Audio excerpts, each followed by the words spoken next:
if this was your child, you want to know, first of all, if you're at the beach, is my child in the water or is my child out of the water? That's the starting place. If they're out, then your mind can be watchful for some other things. But if my child is in, then I want to know that they're in. But then that's not all, is there? I want to know more than just is he in or out. How deep is he in? That's an important question. God also looks down from heaven upon the children of men to see if there are any who understand, who seek God. God's paying attention. As parents, we know we're usually paying more attention than our children are. God's paying attention to see who's paying attention and to what, who is in and who isn't. God makes that discernment. God makes that judgment. But then God doesn't just say, okay, well, if you're in, if you're where you ought to be, good enough. God's also looking to see how deep are you in and how deep should I be? Well, how old am I? That will contribute to that. God alone can make that perfect judgment. And so last week we looked in that approach at some things that God has said, and we looked at a history of God's relationship with man and what he said and done from the garden and in Israel, and then now in the time of Christ. Some things that God has said in terms that are absolute. And so absolute meaning, well, you're either in or out. It's one or the other. There's no degrees in that way, in that part. You're either in or you are out. But then if you're in, then there are matters of degrees. Well, how long have you been in? How deep are you in? And God is also looking at that in us. And so last week we looked at some absolutes in our relationship with God. There are some things that God just expects of everybody equally. Then there are other things in our relationship with God that, well, if I'm in, it depends on how long I've been in, how deep how deep some things are in me as I grow in Him. And then in the evening last week, we looked at some absolutes and degrees in regards to our relationship with our fellow man. Again, there's some things that God expects of all men, and then more so expects of those who are His children, that He expects equally of all of us in our relationships with others. There are other things that He expects maybe to some degree in some, and that God rightfully may expect more from others, depending on how long they've been in. This morning, and then as well as tonight, I want to take that same approach. And today, just looking at some absolutes in regards to the family. There are some things that whatever, depending on what your relationship and your role is within the family, that God expects of every single person to the same degree. And in some of this, there aren't even degrees. It either is or it isn't. And it either is supposed to be or it isn't supposed to be. And God expects us to be in the right place in all of those areas. And so this morning, as well as tonight, we're going to look at a few different areas of some absolutes in God's plan for the family, which of course is a part of God's plan to bless mankind. That is God's will and plan for the family. Read with me Hebrews chapter 13 and verse 4 as I read. See some things that you could quickly pick up on. This is the book of Hebrews as a whole is really an emphasis of the contrast between the Old Covenant, the Old Testament, the law of Moses, and the New Covenant, the New Testament, the law of Christ. And so it's interesting, Hebrews 13 verse 4 is about marriage. That isn't really the theme of this book. But as the Jews have been reminded to follow Christ, and that is really the fulfillment and therefore the end of the old law, he finishes this book by reminding them of a few general, encouraging them in a few different ways. So you can see a few of those things in verses 1 through 3. In verse 4, he just has this short statement, marriage is honorable among all. There's an absolute. And the bed undefiled. But fornicators and adulterers God will judge. Several just simple, plain, absolute statements here, isn't there? Marriage is honorable. The English language, if you people have said many times, is difficult to learn. In some ways, I think it's getting more difficult because in our society, there are many words that we still pronounce the same, but when they are used in such a variety of different ways and meanings. The word love, many people use that word but mean totally contradictory things by that. Man, woman, faith, God, all these things are common words in some ways, but often Americans have a diversity of different meanings, and not just different shades of meanings, but contradictory meanings in regards to these words. And the same is true, isn't it, in regards to marry or marriage, to be wed. What's that basic meaning? It means being joined. That's the starting place, and maybe that's about as far as most people have a shared definition of that word, and maybe some people don't even go that far with it. What does it mean to be married? What does it mean to be wed? And it's that basic idea of being joined together. And so whatever our society does with that word, we need to not change our ideas following society. God meant something when He used this word, marriage. Marriage is those whom God has joined. And go back to Genesis chapter 2. Let's notice the very first wedding. Did you know there was a wedding in the Garden of Eden? In Genesis chapter 2, verses 22 through 24, we're reminded that marriage originated in the mind of God. It was His idea, and He was the one who shared that with mankind. Genesis 2, so this is the sixth day of creation. God's finished all the animals and plants and skies and seas. Then He makes man. Then He makes woman. And that's just summarized in chapter 1. Here we get a little more detail about that day. In verse 21, God dispenses some general anesthesia to Adam, causes him to fall into a deep sleep. And then the rib which the Lord God had taken from man, He made into a woman. And He brought her to the man. And Adam said, "This is now bone of my bones and flesh of my flesh. She shall be called woman, because she was taken out of man. Therefore a man shall leave his father and mother, and be joined to his wife, and they shall become one flesh." Here's the first wedding. Here is the first marriage. Notice God didn't just bring Eve to Adam and just kind of drop her off and then go away. Either on this day or in the following days, in some way, God must have done some what we might call marriage counseling. How else would Adam and Eve know what we call marriage, and we maybe assume is just easily understood, but it's not automatic. It's not inherent and instilled automatically in man and woman that, you find one other person to be your spouse and you should be with them for the rest of your life and in their life. That's not automatic unless God just miraculously gave them that knowledge. I suppose that's possible. But in some way, God not only showed Adam and Eve there is someone else besides you, but that they were more than just cohabiting in the garden, as our society uses that. They weren't just living together in the garden. There was something more, verse 24 describes. And of course, Adam didn't have a father or mother that he was leaving. And so either this is some commentary that Moses is giving as he records the beginning, or this is something that God provided and instructed them in. That here, yes, you're together in the garden, but you belong together. And Adam, you have certain responsibilities towards Eve. And Eve, you have certain responsibilities toward Adam. I'm not saying I know exactly how God gave that knowledge to them, but somehow He made sure that they had that knowledge.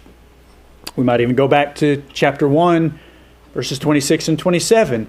Be fruitful and multiply and fill the earth. That also implies and involves marriage, doesn't it? The commitment that they were going to be working together in this project of helping to populate this earth that God made. But also within that would be that not only do you belong to each other, but the reason that you belong to each other is because I have joined you together. I made you Adam, I made you Eve, but then I've also made this relationship And whatever language they were speaking in the garden, and whatever that word is, it was something like our word, marriage. And so in that, they would have learned that marriage is honorable, not just because they happen to be a man and a woman in the same place, but because marriage was God's idea. They should have honored the garden and the fruit and all things because it was from God, and honored each other and honored marriage. And that's what the Hebrew writer is urging us to. Marriage is honorable. Back in Hebrews chapter 13, he says, and the bed undefiled. And so everything that goes with that, that's partially alluded to also in Genesis 3 and verse 24, that they shall become one flesh. It's not limited to, but that would be included, what is alluded to by the bed. The bed is undefiled. Everything that the husband shares with the wife in the bed is pure. Everything that the wife shares with the husband in the bed is pure. It's honorable because that also is God's plan. And so honor, not just the emotional, mental relationship, honor the physical relationship, but not only honor it because you made a promise to each other, but also honor it because this is God's idea. That's the foundation of Hebrews chapter 13. But at the end of that verse, it would be nice if we could just say marriage is honorable. Honor marriage because God has given it, and there would be nothing else to have to say about that. But the Holy Spirit knew there was more that needed to be said about that. Marriage is honorable and the bed undefiled, but fornicators and adulterers God will judge. And so we are living in a society filled with people whose not just one-time decision, but whose ongoing, constant decisions are to dishonor marriage in a variety of ways. Our society dishonors marriage by finding all kinds of other words for fornication. Well, we're living together. We're cohabiting. We're partners. This is my significant other. Typically, there might be a tiny, tiny number of exceptions, but typically what that means is we're not so much worried about we have delayed marriage or we are ignoring marriage, but we've not delayed fornication. We have not delayed the bed. I won't take the time today, but you can read their surveys and statistics. They track, well, what was the average age of Americans in the mid-1800s and the 1900s, and now in the 21st century, when are people commonly getting married? And everything I've read about that is that as a whole, well, marriage is being delayed. But you read the same statistics, and I've never seen a statistic that said, well, but the marriage bed, or the bed outside of marriage, fornication, that's also being delayed. In fact, what I've seen and heard from such is that number has gotten increasingly younger, while marriage has gotten increasingly older. How do you explain that? It's because marriage is not honored. Fornicators, which is just a general word for any form of sexual immorality, and so that would include two who are not married. That would include homosexuality and everything that would continue down that path. All of that, the Hebrew writer says, God will judge. He also says God will judge adultery, sexual immorality involving at least one person who belongs to someone else. That word also, how often do you hear that word in our society? No, it's more an affair. Well, that sounds a lot lighter, doesn't it? And that even in our society, because of books and movies, well, then they can paint that picture and draw you in emotionally that, well, that was a good thing that happened. And again, I've just in some reading from time to time in advice columns and things, I hear that sometimes that's recommended, that's what you should do. People have a variety of methods of that. Some people just leave their spouse for a night to go to someone who's not their spouse. And in our society, at least, there's still a little bit of stigma about that. But what our society has found a way to do to reduce some of that stigma is, well, if I go to a judge first, if I hire a lawyer first and get him to agree to burn up our wedding papers, well, then I can go to someone else and then it's okay. But boil it back down to, well, who's really the Supreme Court? Who's really the judge over marriage? Well, it's really God. So is there any real difference between someone who leaves their spouse for one night, goes to someone else, comes back the next day, or someone who goes to a justice of the peace or goes to the judge and says, well, would you burn up our wedding papers first and then I'll go to someone else? There's really no difference between the two. But our society thinks, well, as long as I talk to a lawyer first, as long as I got the judge's agreement first, well, then that makes it okay. But what makes that okay? It doesn't. It dishonors marriage. And our society is demonstrating that, illustrating that in a variety of ways. Adulterers and fornicators, God will judge.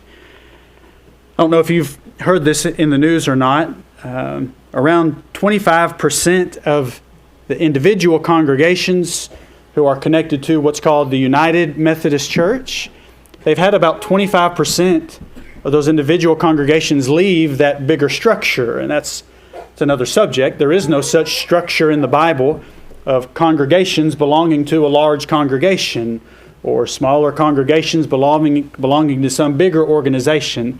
There's nothing like that in the Bible, but it's kind of the way that Americans have chosen to do religion. But here there are literally thousands of individual congregations who say, we don't want to be associated with the United Methodist structure anymore. And it's because of this. It's because of fornication and adultery, some particular forms that some people have just said, well, the structure, the oversight, they're just letting all things happen. And we've tried to push back against it and nothing is changing. So we're just leaving. Have you heard about that?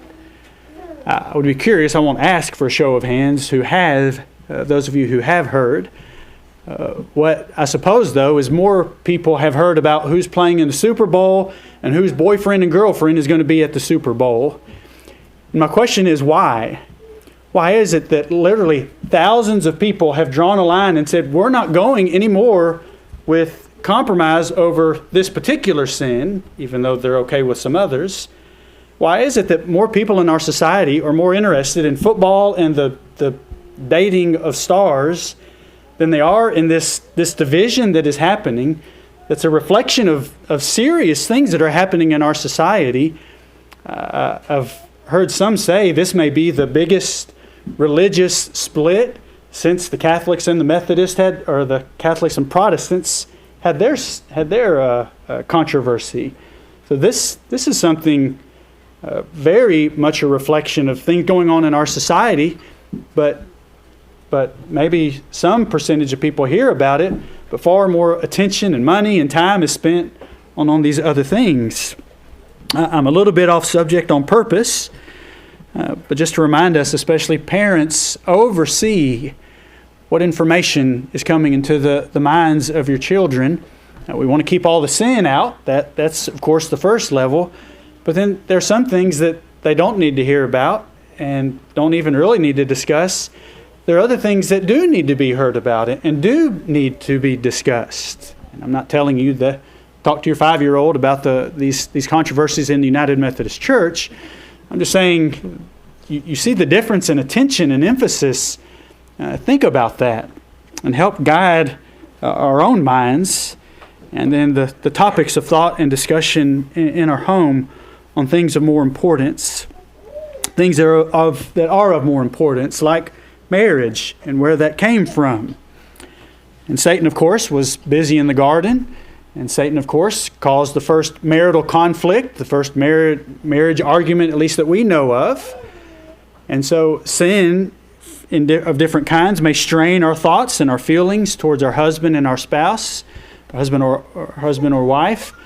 I don't know what that night was like when Adam and Eve were sent out. Were there any hard feelings? Well, look at what you did. Well, you shouldn't have offered. Well, you shouldn't have taken it. There could have been some bickering there. There can be different strains in our relationship within marriage, but what cannot happen is to let those strains change our view of what marriage is. Sometimes we may change in ways we shouldn't. Sometimes our spouse may change in ways they shouldn't.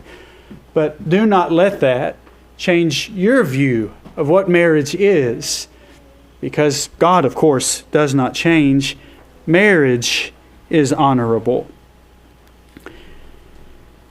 Next, go to Matthew chapter 19. Marriage is honorable. That is an absolute. The bed is undefiled. Fornicators and adulterers, God will judge. Doesn't matter what generation, what nationality, all those things. Those are absolute.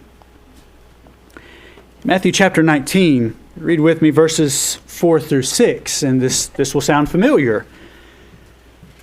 Matthew 19, verse 4, he answered to them. Jesus was asked a question about divorce, and so his response was, have you not read that he who made them at the beginning made them male and female, and said, for this reason a man shall leave his father and mother and be joined to his wife, and the two shall become one flesh. So then they are no longer two, but one flesh. Therefore what God has joined together, let not man separate. There at the end of verse 6, we see where Jesus is getting to the answer to their question about divorce. But before he talked more about divorce, notice that first he talked about marriage. He talked about the origin of marriage. He talked about the origin of mankind. And Jesus isn't just being insulting for the sake of. It's important to notice Jesus is talking to the religious leaders. He's not teaching a children's class and saying, okay, kids, have you ever heard the story of when God made Adam and Eve? He's kind of talking that way to the religious leaders. Oh, by the way, fellas, did you read the book of Genesis before? That's in essence what he's saying too. He's shaming them. That here you have this question about divorce. Well, go back to the beginning and first think about marriage. And think about whose idea marriage was. And think about even how God created. God created male and female. Not males and females. Not male and male. Not female and female. Jesus said God made them male and female. That was the first thing the religious leaders needed to go back to. There's an absolute, of course, for mankind. There is no alternative choice or option. God made male, and a male stays a male. And God made female, and a female stays a female. That's an absolute that maybe 50 years ago we didn't even have to stop and pause and think about and ingrain in our mind and our children's that we do today. But then there's an absolute for marriage. Not just did God create male and female, but as we noted, then he took another step. Not just creating them and telling them, well, y'all hang out and just kind of see what happens. Well, no, he says you'll be joined together. And who joined them together? That's not specifically a reference to exclusively to the marriage bed. It's God joining them together in verse 6. That is an absolute.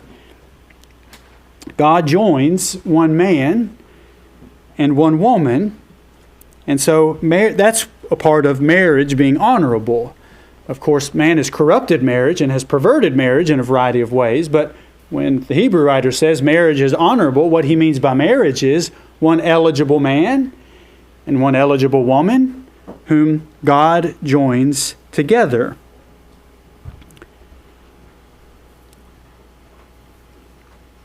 And only God is the one who can do that. God is the one that takes a man and makes him the husband of a woman. God is the one who takes this woman and makes her the wife of that man. God is the one who does that. Again, in our society, many times, for many reasons, sometimes we even haven't thought about it that way. Because if two people want to be married, well, in an American sense, all they have to do is go down to the courthouse, get a license, and maybe pay a $50 fee, and that's all you have to do to be married. But Jesus says, well, there's a little bit more to it than that.